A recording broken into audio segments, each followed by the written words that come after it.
நீங்கள் நல்லா இருப்பீங்க. இந்த நாளிலே நாம் எதை பேச வேண்டும், எப்படி பேச வேண்டும், பேசுவதில் தவறு இருக்கிறதா, அவசரப்பட்டு பேசுகிறோமா என்பதை தெரிந்து பேச வேண்டும் என்பது ரொம்ப முக்கியமாக கவனிக்கப்பட வேண்டியது. ஒரு ஊரில் ஒரு ராஜா இருந்தார். ராஜா எப்பேற்பட்டவர் என்றால், அவர் காலை எழுந்தவுடன் சூரியனை பார்க்க வேண்டும் என்று அவருடைய திட்டம். அதனால் எழுந்தவுடன் மாடிக்கு போவார், சூரியனை பார்ப்பார். அந்த சூரியன் பார்த்தவுடன் வருவார். அப்படி இருக்கும்போது ஒரு நாள் அவர் சூரியனை பார்க்க மேலே போகும்போது சூரியனை காணவில்லை. கீழே இருந்த ஒரு பிச்சைக்காரனை பார்க்க வேண்டிய நிலைமை இருந்தது. பிச்சைக்காரனை பார்த்தவுடன் அவர் திரும்பும்போது அந்த முதல் சுவர் பட்டு தலையிலிருந்து ரத்தம் வடிந்தது. அவருக்கு மகா கோபம் வந்து விட்டதில் உடனடியாக மந்திரியை கூப்பிட்டு அந்த பிச்சைக்காரன் உடனே மேலே வரச்சொல், அரசவைக்கு வரச்சொல் என்றார். என்று உன்னை பார்த்ததுனால தான் என் மண்டை உடைந்து விட்டது, அதனால் உனக்கு மரண தண்டனை அளிக்கிறேன் என்று சொன்னார். அதை கேட்டவுடன் அந்த பிச்சைக்காரன் சிரித்தான். என்னடா இப்போ மரண தண்டனை கொடுக்குற, நீ வாட்டுக்கு சிரிக்கிறியே என்று சொன்னான். அவன் சொன்னான், நீங்கள் என்னை பார்த்ததால் உங்களுக்கு மண்டைத்தான் அடிபட்டு விட்டது, நான் உங்களை பார்த்ததால் எனக்கு உயிரே போகப் போகிறது, அதற்காகத்தான் சிரித்தேன் என்று சொன்னான். அதே போலத்தான்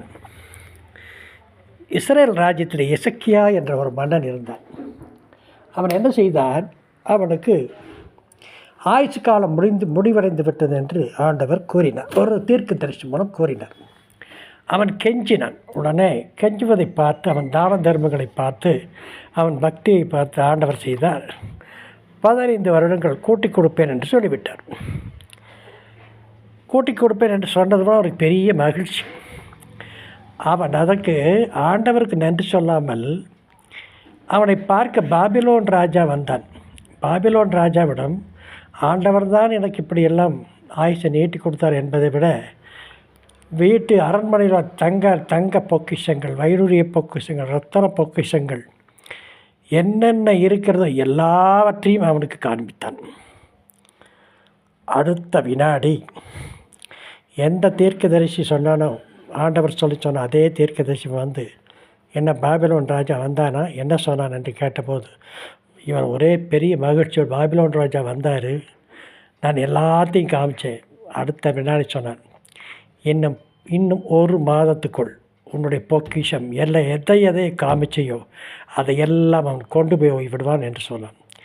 சொன்ன மாத்திரத்தில் அந்த சொன்ன தேதிக்குள் அவருடைய எல்லா அரசவையே கஜானா எல்லாம் காலியாகிவிட்டது.